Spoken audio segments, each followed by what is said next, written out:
As you know, today is Martin Luther King Jr.'s birthday. He would have been 86 years old.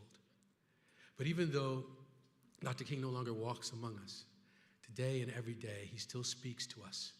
His words are engraved on our monument in the national capital, move us to continue demanding a more just and more equal society.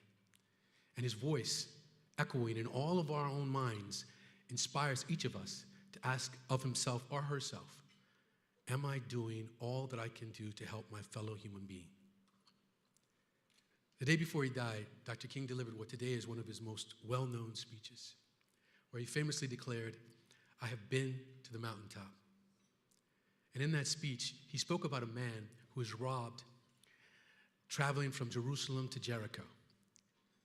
Lying destitute on the road, he's passed by both a priest and a Levite, before finally a Samaritan comes along who tends to the man's wounds and takes him in. We all know the story well. But Dr. King presents a slightly different version of the parable. He tells us that the road from Jericho to Jerusalem was incredibly dangerous back in those days. Steep, windy road where attacks and ambushes were common. Dr. King asked us to consider perhaps the priest and the Levite were scared. Maybe they thought the bandits who robbed this man lying on the road were still around and would attack them if they stopped to help him. Maybe they feared the man was only pretending to be injured. And so Dr. King tells us in that moment, as they passed this stranger lying in the street, the priest and the Levite asked themselves, if I stop for this man, what will happen to me?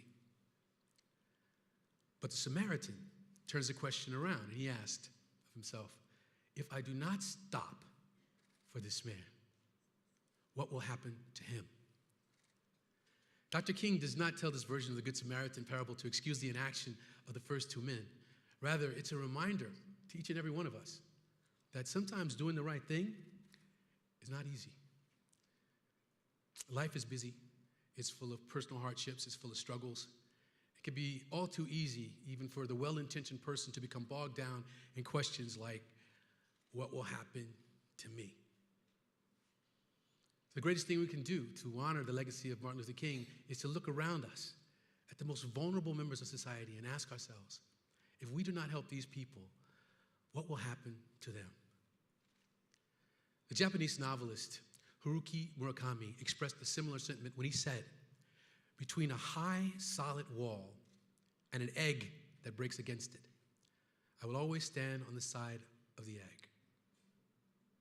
No matter how wrong the wall might be, I will stand with the egg because every life is precious.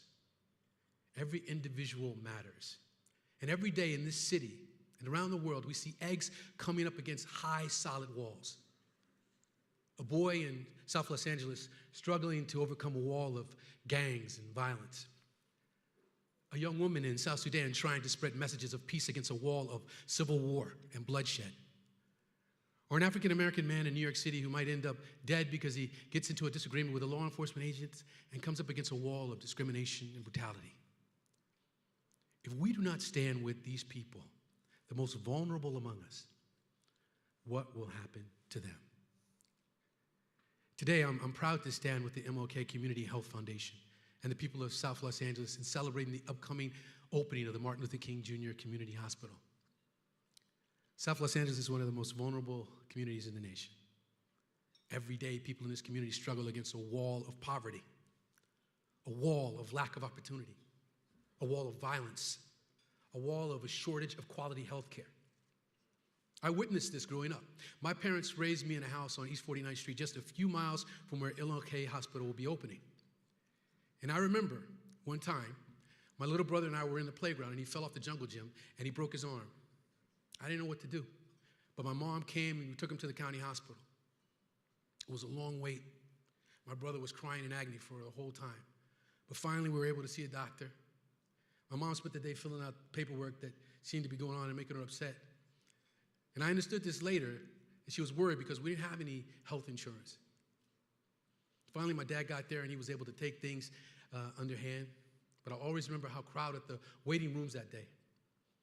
And I wonder, whenever I think of this story, how things turned out for all of those people that were there.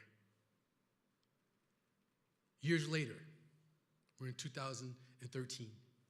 About 30% of adults in South Los Angeles, almost 1 in 3, still have no regular source of health care, one of the most basic and fundamental of human needs. This is a serious problem for a society that prides itself on equality of opportunity. Because if you do not have access to health care, if you have to spend your energy worrying about what will happen if you get sick or how you will be able to afford to visit a doctor, how can you possibly have the same opportunity to succeed as those that do?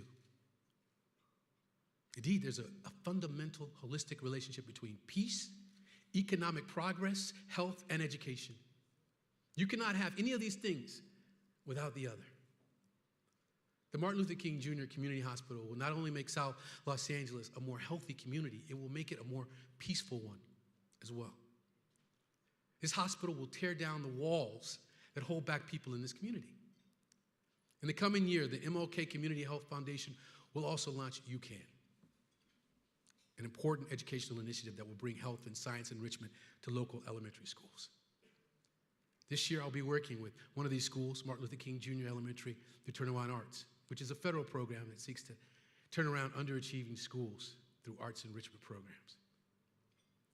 Now, I've seen firsthand how effective programs like these can be at tearing down walls of oppression, whether they're here in Los Angeles or in Mexico, Uganda, or South Sudan, where my foundation, the Whitaker Peace and Development Initiative, also operates.